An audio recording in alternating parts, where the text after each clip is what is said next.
Shane Wilson.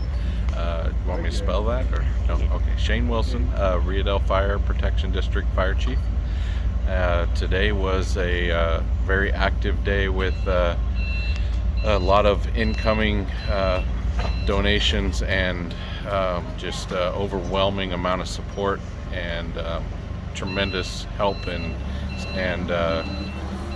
the community just came in, and we had a lot of volunteers just come in and start helping and coordinating, organizing. Just a big day for the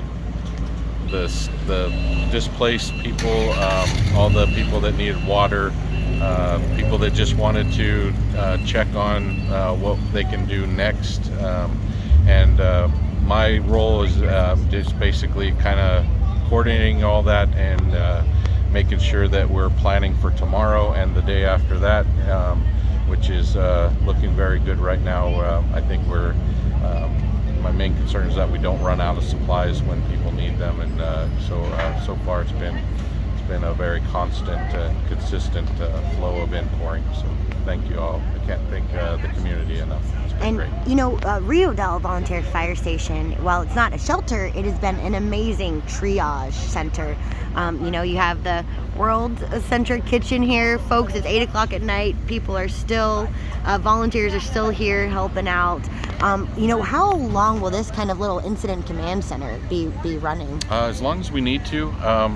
When we did our briefing this morning, we anticipated being out of water a little bit longer. So with that being returned and utilities coming back on today, that was a real bright spot in our long-term plan. We're hoping that by Christmas we can be at least somewhat back to a sense of normalcy. With the boil water order, that might extend us out a little bit just to make sure people have clean drinking water and the things that they might need, after going through the debris and the things that were lost in their home. That might increase a little bit. So we're open to doing this until everybody is comfortable and safe in their houses. Absolutely. Or where they can shelter. I know today City Manager Kyle Knopp was hoping that 50% of water users here, customers, would be back online. Do we know if they were able to make that 50% goal? I believe so.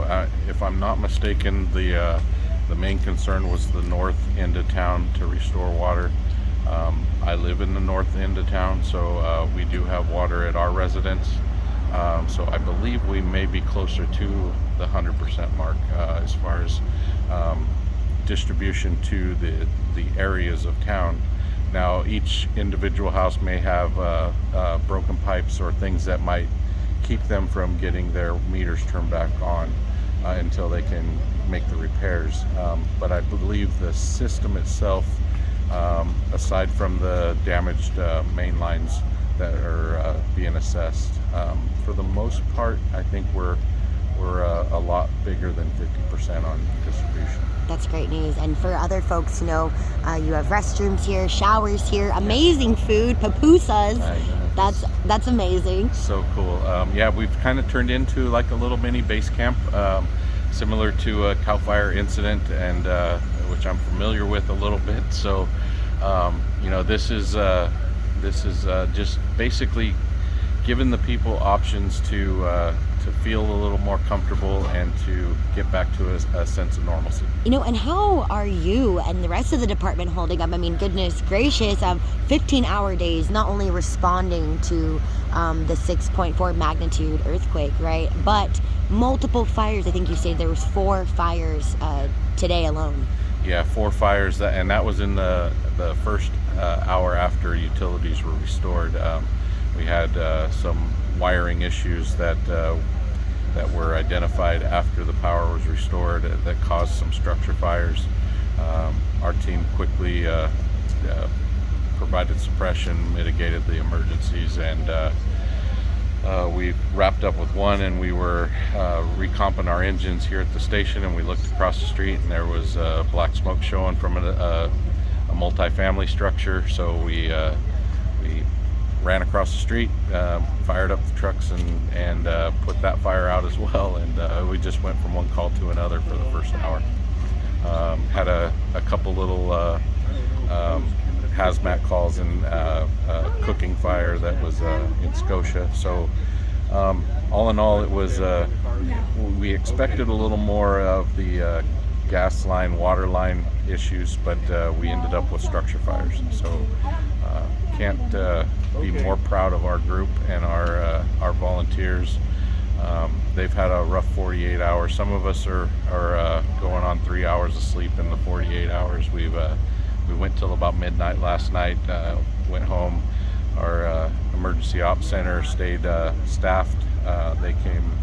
They were here all night, and then we came back at 5:30 this morning and got a shipment of water. And our next shipment of water is coming in at 11:30 tonight, and then we hope to get some sleep. Oh, wow. Well, like I said before, it's never been a better time to donate and volunteer for Rio Dell Fire Protection District. Absolutely. And I need to mention tonight, Humboldt Bay Fire District sent an engine down to cover our district to get us some rest, and we'll be secondary response. They'll be primary, and we'll just backfill if a major incident happens. But really appreciate Chief Robertson and his staff, and Chief Landry from Humboldt Bay for giving us the opportunity to get some rest. We really appreciate that. Absolutely. You deserve it. Thank you.